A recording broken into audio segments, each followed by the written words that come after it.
Welcome to Nadia's Kitchen Creations. This week I'm making baked herb chicken. For this recipe you'll need 4 to 6 cleaned and trimmed chicken thighs.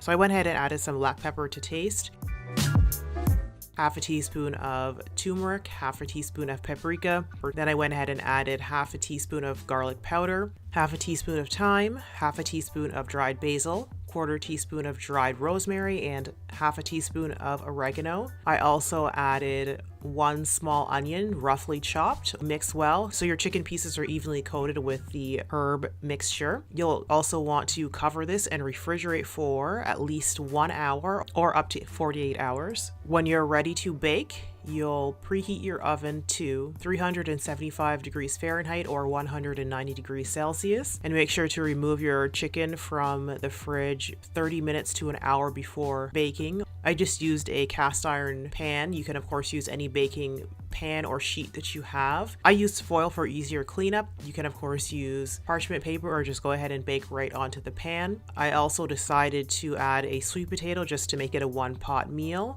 And of course you can use any vegetable that you prefer. If you want to use regular potatoes, carrots, turnips, even a couple wedges of cabbage would turn out really well with this dish. I just went ahead and quartered my sweet potatoes and then place that around the edge of the chicken.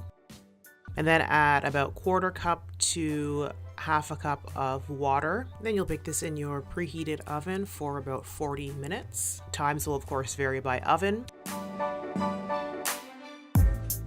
About 20 minutes into cooking, I just flip the chicken and the sweet potatoes to make sure that everybody has a chance to marinate in the juices. And then at the 30-ish minute mark, I like to just check the tenderness of the sweet potatoes and go ahead and baste my chicken pieces with the liquid from the bottom of my pan. I like my chicken a little darker, so for the remaining 5 to 7 minutes, I turn my oven temperature up to 425 degrees Fahrenheit or 220 degrees Celsius and let that go so it got a little bit more color.